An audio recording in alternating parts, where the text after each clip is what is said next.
बिजनौर की वो रात मैं कभी भूल ही नहीं सकता। उस रोज मेरा मंसूबा पूरी तरह से साफ था कि मैं कोठे में हाजिरी लगाऊंगा और अपनी हसरतों को पूरी तरह से अंजाम दूंगा। रात के 8 बज चुके थे। मैंने खाना हद से ज्यादा खा लिया था। बाहर सड़क की ओर निकला तो ताऊजी निक गए। ताऊजी ने मुझसे सवाल कर लिया, अरे कहां जा रहा है इतनी रात को? मैंने भी झूठ मूठ का कह दिया, कुछ नहीं ताऊजी, बस थोड़ा सा चहलकदमी करने की कोशिश कर रहा था। हाँ हाँ कोई बात नहीं, लेकिन जल्दी लौटा, पूरा शहर बंद हो चुका है। और ये ले चने, खा लियो। मैंने कहा नहीं नहीं, अब और गुंजाइश नहीं है, ये चने मेरे पेट में और नहीं जाएंगे। ये कहते ही मैं आगे निकल गया। स्टेशन का शॉर्टकट मुझे मालूम था, इसलिए जैसे तैसे स्टेशन पहुंचा। मेरे जेब में 300 रुपए थे। स्टेशन के प्लेटफॉर्म में पहुंचते ही उन्होंने टिकट का पैसा मांगा। मैंने पैसे देने से इनकार कर दिया। मैंने जरूरी नहीं समझा, क्योंकि वो मोहल्ला ज्यादा दूर नहीं था। मोहल्ला जहां पे वो मशहूर कोठा था, जहां मुझे जाना था। मैंने सोचा क्यों ना पैदल ही निकला जाए, इसलिए मैंने पटरियों का रुख अपनाया। पटरी पर पैदल चलने लगा। मेरे एक सुनसान सी सड़क चल रही थी और मेरी दूसरी ओर एक घासों से लिपटा हुआ एक तालाब। मैं सीधे सीधे तेजी से चलने लगा। मैं काफी उत्साहित था। जैसे मैं थोड़े आगे बढ़ा, हवाओं का रुख भी धीरे धीरे बदलने लगा। हवाएं तेज होने लगी। 2 पटरियां पार करके मैं तालाब के उस ओर आ गया, क्योंकि मोहल्ले का रास्ता तालाब से होकर ही जाता था। हवाएं इतनी तेज चलने लगी कि उनकी आवाजें मेरे कानों को गूंजने लगी। मेंढकों की आवाजें आने लगी, टर टर की आवाजें। हवा इतनी ठंड हो गई थी कि मेरे कान बिल्कुल ठंड पड़ गए थे। ऐसा लग रहा था मानो दिसंबर की ठंड अगस्त में आ गई हो। मगर फिर भी मेरा जिस्म गर्म था। मैं थोड़ा और आगे बढ़ा और थोड़ी दूर जाने के बाद कुछ कुत्तों की भौंकने की आवाजें आने लगी। जब मैंने देखने की कोशिश की तो देखा कि 20 कदम की दूरी पर एक झाड़ी के पास कुछ कुत्ते भौंक रहे हैं। मैंने तुरंत ही पत्थर उठाया और उन पर मार दिया। कुत्ते भाग गए। मैंने सोचा क्यों ना थोड़ा करीब जाया जाए और देखा जाए कि उस झाड़ी के पीछे आखिर है क्या। मैं उसके करीब गया और झाड़ी के जैसे ही मैं पास गया, उधर किसी के सिसकने की आवाजें आने लगी।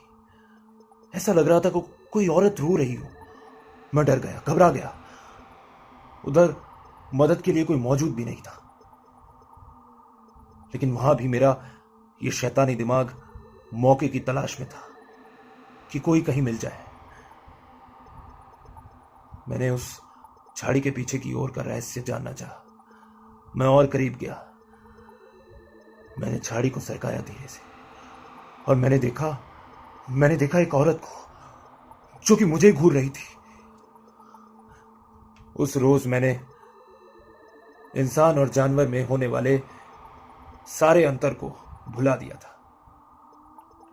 हाँ, कहा जाता है कि खुदा की बनाई हुई तमाम मखलूकों में से इंसान वो मखलूक है जिनको एक वक्त के बाद अपने जिस्म को ढकने की हिदायत दी जाती है। उस औरत के नसीब में एक कपड़ा तक नहीं था कि वो अपने सीने को ढक सके। उसने मुझे बुलाया कि आना आना आना। मुझे लगा कि वो मुझे बुला रही है। जहन में यह भी आया कि वो कहीं उसी कोठे की तो नहीं। मैंने तुरंत ही अपना शर्ट उतारा और उसे पहना दिया। उसके नीचे की सलवार फटी हुई थी और उसका वो टुकड़ा उसने अपने कलाइयों पर बांध रखा था। उसने अपने जख्मों को ढक के रखा था। उसके जख्म ढकने के बावजूद इतने दिख रहे थे कि उनमें से घिन टपक रही थी। फिर मैंने आसपास देखा। वो वापस कहने लगी, आना आना आना।